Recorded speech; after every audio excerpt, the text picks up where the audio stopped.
भगवान शिव ने पार्वती जी की मगरमच्छ बनकर क्यों ली थी परीक्षा। भगवान भोलेनाथ को इस समस्त सृष्टि का रचयिता माना जाता है। उनका आदि है न ही अंत है। पौराणिक कथाओं के अनुसार भगवान शिव का विवाह पार्वती जी के साथ हुआ था। पौराणिक कथाओं के अनुसार माता पार्वती ने भगवान शिव को अपने पति के रूप में पाने के लिए सैकड़ों वर्ष तक कठोर तप किया था। उनकी तपस्या को देखकर देवताओं ने शिव जी से देवी पार्वती की मनोकामना पूरी करने की प्रार्थना की।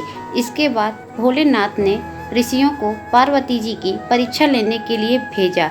इस परीक्षा के दौरान ऋषियों ने शिव जी के ढेरों अवगुण को बताते हुए माता पार्वती से शिव से विवाह न करने को कहा, लेकिन पार्वती जी ने अपने निर्णय से टस से मस नहीं हुई।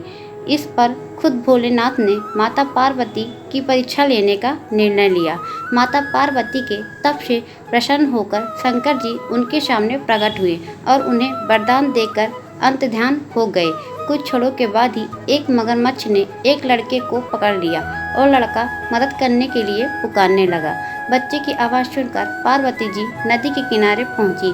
उनका मन द्रवित हो गया। इस बीच लड़के ने माता पार्वती को देखकर कहा कि मेरी ना माँ है, ना बाप है, ना कोई मित्र है। माता आप ही मेरी रक्षा करें।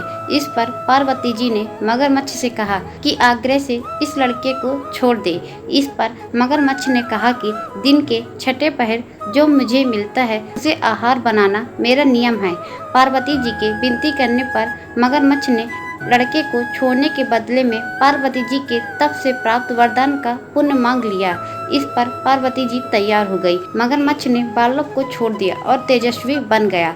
अपने तप का फल दान करने के बाद पार्वती जी ने बालक को बचा लिया और एक बार फिर से भोलेनाथ को प्रसन्न करने के लिए तप करने पर बैठ गई। इस पर भोलेनाथ दोबारा प्रकट हुए और पूछा कि तुम क्यों तप कर रही हो? मैं तुम्हें पहले ही मन मांगा दान दे दिया है।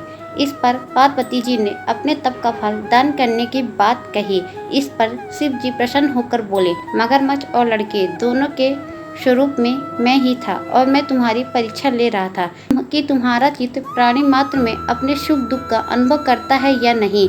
तुम्हारी परीक्षा लेने के लिए मैंने ही ये लीला रचाई थी। अनेकों रूपों में दिखने वाला मैं ही एक सत्य हूँ। अनेक शरीरों में नजर आने वाला मैं ही एक निर्विकार हूँ। इस प्रकार पार्वती जी शिव जी की परीक्षा में उत्तीर्ण हुई और उनकी अर्धांगिनी बन गईं।